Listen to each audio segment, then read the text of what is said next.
Civil service की तैयारी करने वाले जितने भी लोग आते हैं तो उनके सामने, खास करके ग्रामीण पृष्ठभूमि वाले लोगों के सामने, सबसे पहला सवाल आता है माध्यम का। मुझे इंग्लिश और हिंदी को समझने में ही कम से कम 2 साल लग गए। मुझे कई लोगों ने समझाया कि अटेम्प्ट क्यों बर्बाद कर रहे हो। मैंने कहा कि नहीं, मैं फर्स्ट अटेम्प्ट में निकालूंगा, और इसी जोश में आके मैंने अपना एक अटेम्प्ट बर्बाद कर दिया। जो मेरा मेन टारगेट था कि मुझे यूपीएससी निकालना है, धीरे धीरे मेरा दूर होने लग गया, क्योंकि मेरे पास पैसे आने लगे। तो कहीं कहीं ऐसा बोला भी जाता है कि लक्ष्मी जी और सरस्वती जी में बैर है। आपके पास पैसे आने लगेंगे तो फिर आप पढ़ने से दूर भागने लगोगे। उसी बीच में थोड़ी गलत आदतें भी मुझे लगी। बड़े से बोर्ड पर मैंने ऐसे लिखा कि क्या यही करने तुम दिल्ली आए थे। हेलो एवरीवन, मेरा नाम शशि शेखर है। मैंने यूपीएससी की 2022 की परीक्षा में रैंक 240 लाई है। इस जोश टॉक के मन से मैं अपनी जो यूपीएससी की जर्नी की यात्रा रही है उसको मैं आपके सामने बताने वाला हूँ। क्या चीज़ें अवॉइड करनी चाहिए, कैसी मेरी लंबी जो यात्रा, मेरी यात्रा 8 साल की रही है, तो कैसे इस लंबी यात्रा को मैंने झेला, कैसे आप इससे बच सकते हो, इस सब अनुभवों को मैं इस टॉक में बताने वाला हूँ। तो चलिए शुरुआत करते हैं। मैं बिहार के जहानाबाद जिले के अईरा गाँव का रहने वाला हूँ। जिला मुख्यालय से मेरे गांव की दूरी 20 से 25 किलोमीटर है, और एक समय में वो काफ़ी ज़्यादा नक्सल प्रभावित क्षेत्र रहा था। जो बेसिक बुनियादी सुविधाएं होती हैं गांव में, वो भी वहाँ पे नहीं थी। जैसे मेरे गांव में 10th तक जब भी मैं रहा, 10th के बाद तक भी बिजली नहीं थी, पर 10th तक भी बिजली नहीं थी। तो जो मैंने पूरी पढ़ाई की है वो पूरी पढ़ाई लालटेन से की है ना। गांव में बिजली नहीं थी। गांव मेरे स्कूल 5वां तक का जो प्राथमिक शिक्षा है वो मैंने गांव के ही प्राथमिक स्कूल से पूरी की थी। वो भी काफ़ी एक, जो आप ग्रामीण पृष्ठभूमि से आप समझ सकते हैं कि गांव में कैसा स्कूल होता है। 1-2 कमरे का स्कूल, और कोई ऐसी बेसिक बुनियादी बेंच वगैरह की भी सुविधाएं नहीं रहती थी। 10th मैंने गांव के पास स्थित एक बाजार कस्बे से पूरी की है।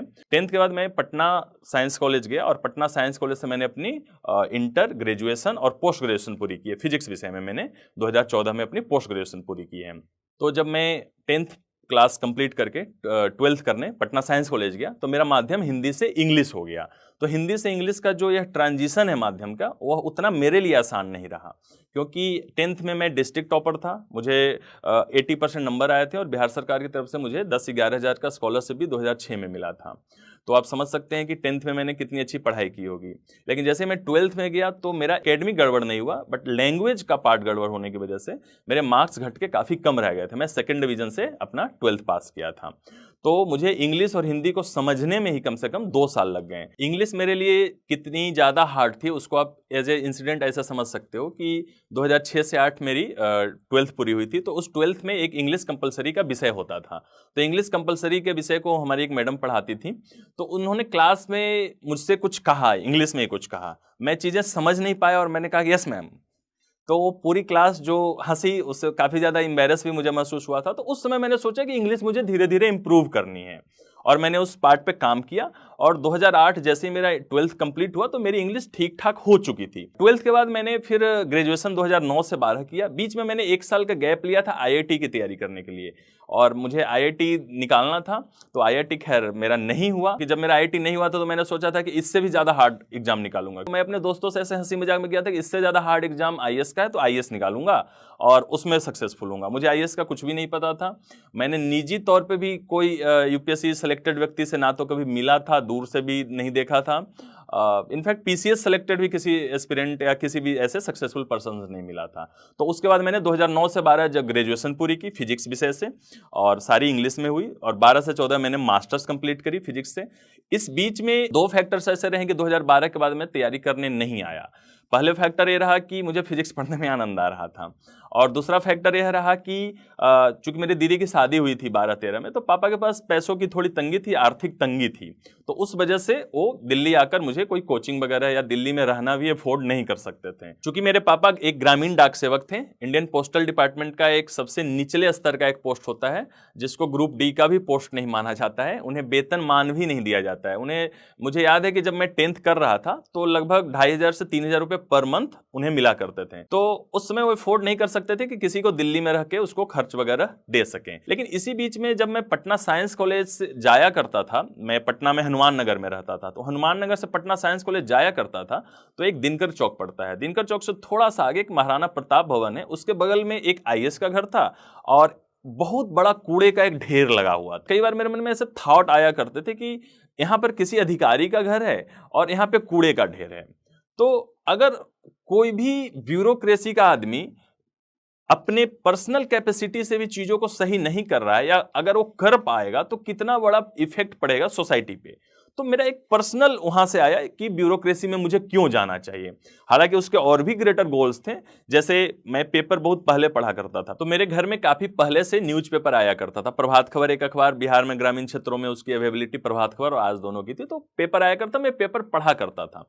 क्योंकि उस समय ना तो मोबाइल था, ना मेरे गांव में बिजली थी, ना टेलीविजन था हमारे पास बिल्कुल, लेकिन वो सोलर से चलता था। बैटरी चार्ज करने के लिए 6 किलोमीटर दूर जो में हमारा कस्बा पड़ता है कुर्था, वहां जाना पड़ता था, वहां से बैटरी चार्ज करके लाओ, फिर टेलीविजन देखो।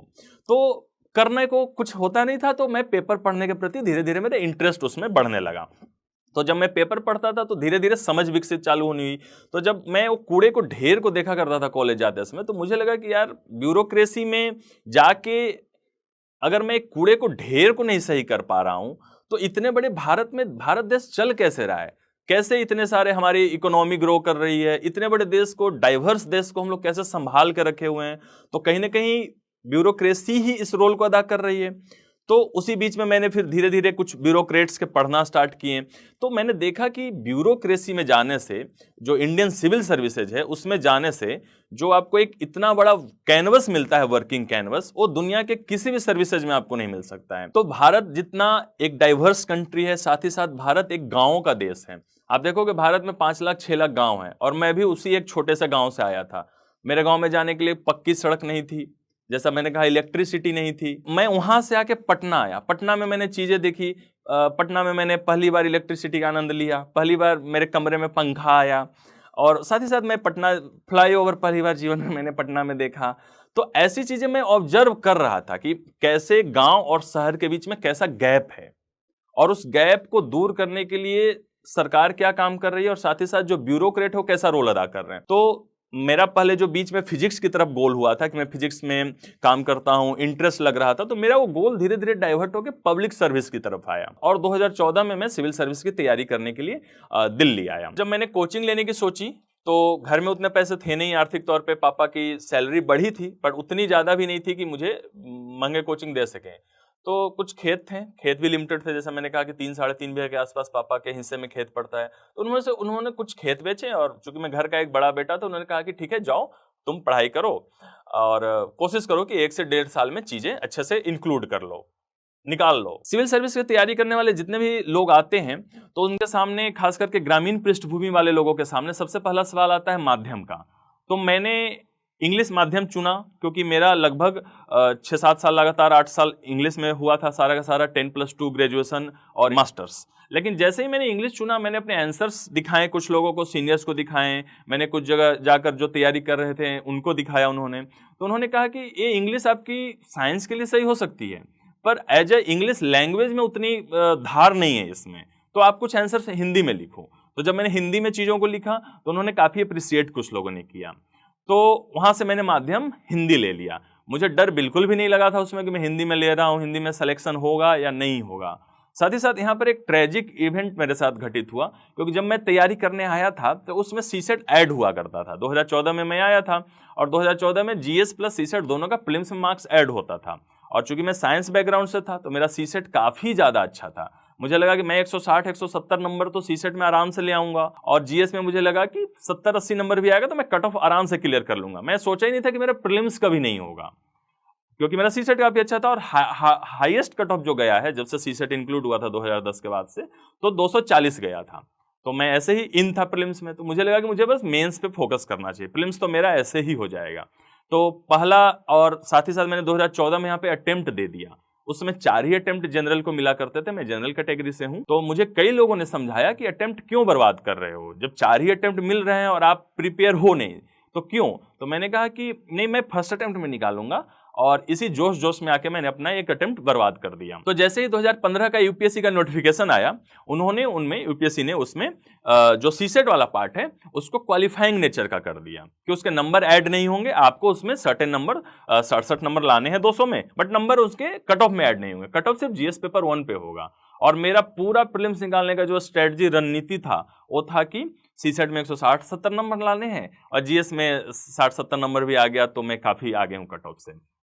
नोटिफिकेशन आया, मैं रोया भरपेट कि अब तो प्रीलिम्स ही नहीं होगा, क्योंकि मार्केट में अफवाह चल रहा था कि कम से कम 100 नंबर आएगा आपका तभी ही प्रीलिम्स होने वाला है।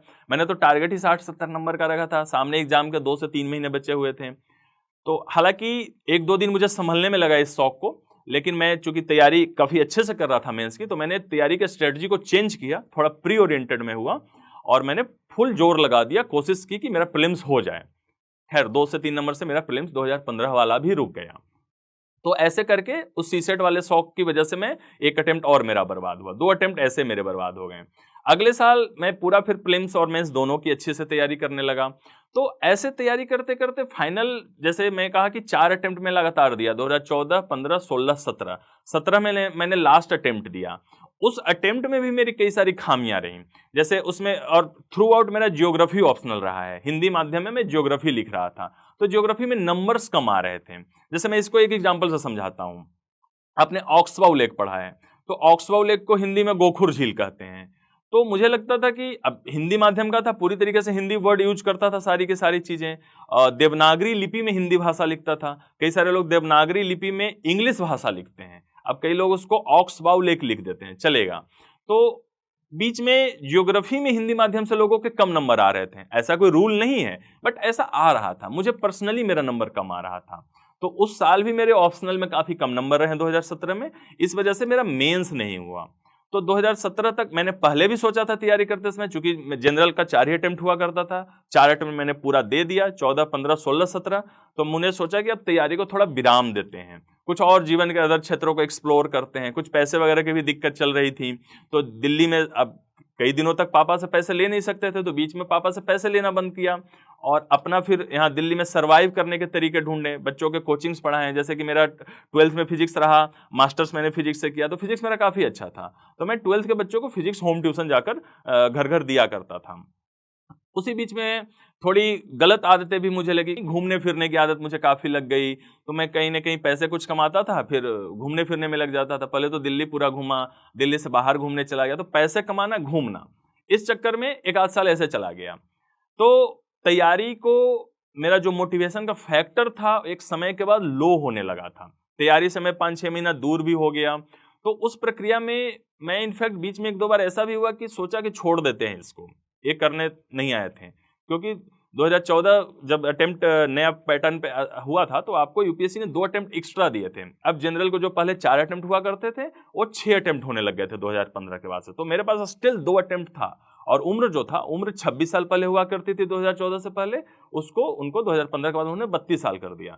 तो मेरे उम्र की जो लिमिट है उसमें 6 साल की बढ़ोतरी हो गई थी, और जो आपका अटेम्प्ट है लिमिट, उसमें 2 साल की बढ़ोतरी हो गई थी। तो मैं एक तो इस वजह से थोड़ा सा कैजुअल हो गया, दूसरा थोड़ी आर्थिक परेशानी की वजह से कैजुअल हुआ। तो इस कैजुअल होने के प्रक्रम में जो मेरा मेन टारगेट था कि मुझे यूपीएससी निकालना है, धीरे धीरे मेरा दूर होने लग गया। तो ऐसे करते हुए लगभग 1 आध साल बीत गया, 2018 आया।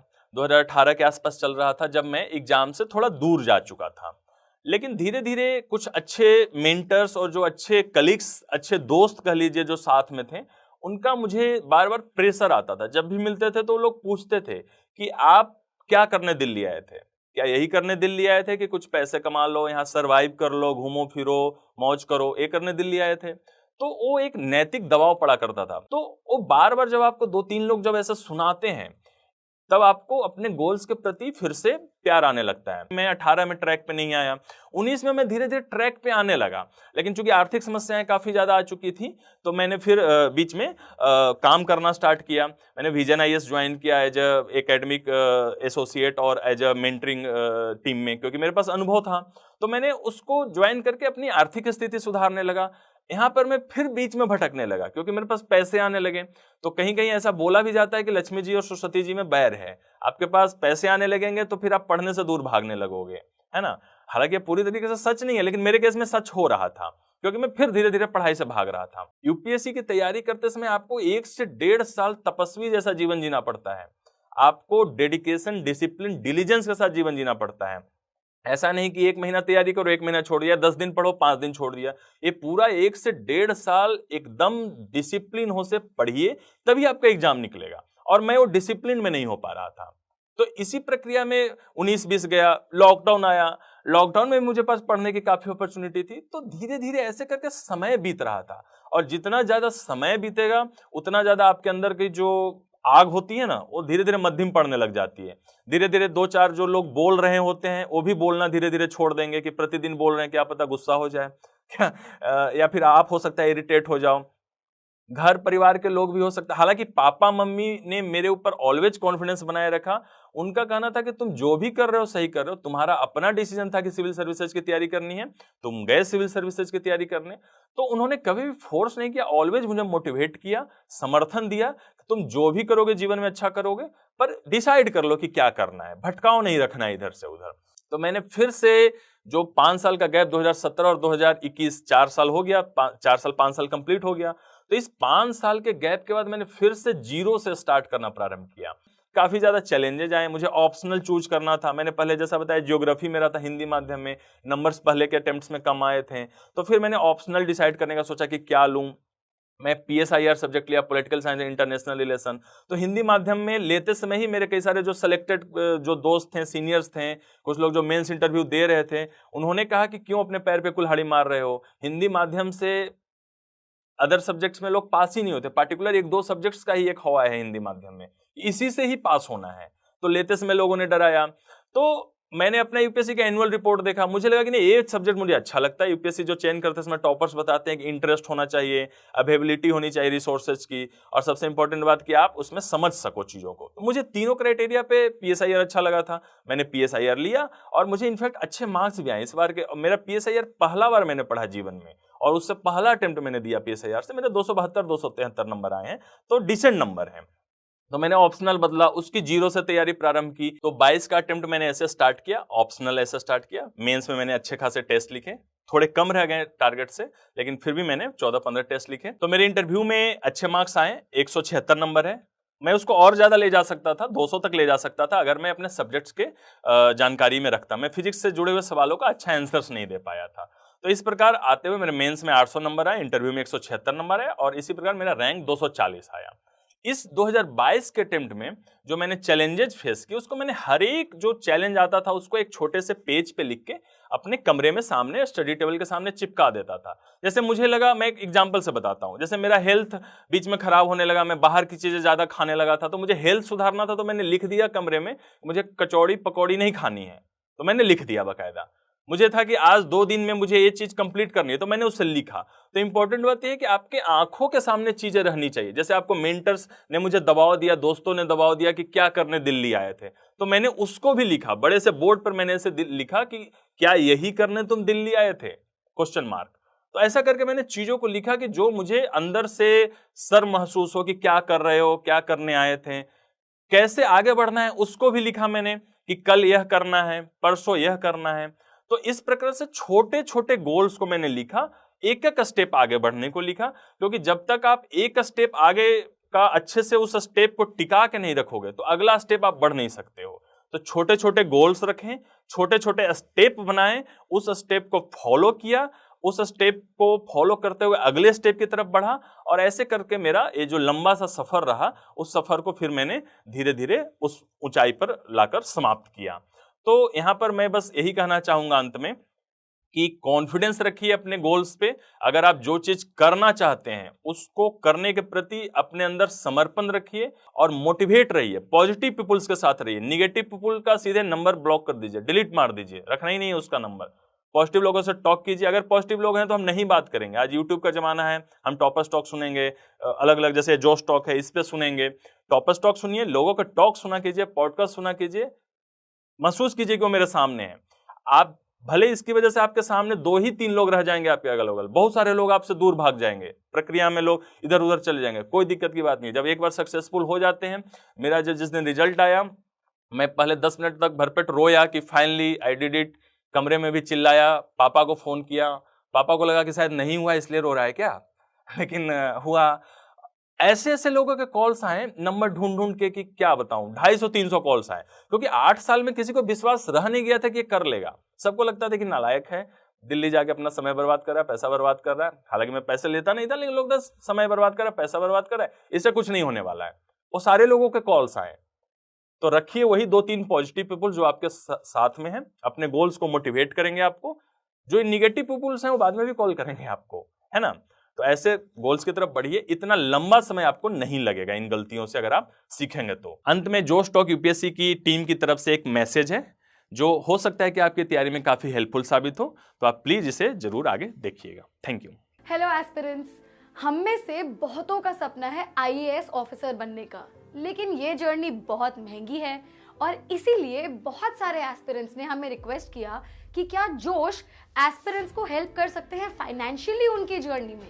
तो इसलिए जोश टॉक्स ने कांटेक्ट किया इंग्लिश मीडियम के लिए केएसजी आईएएस के खान सर को और आईएएस हब के एमके यादव सर को और हिंदी मीडियम के लिए निर्माण आईएएस के केडी सर को।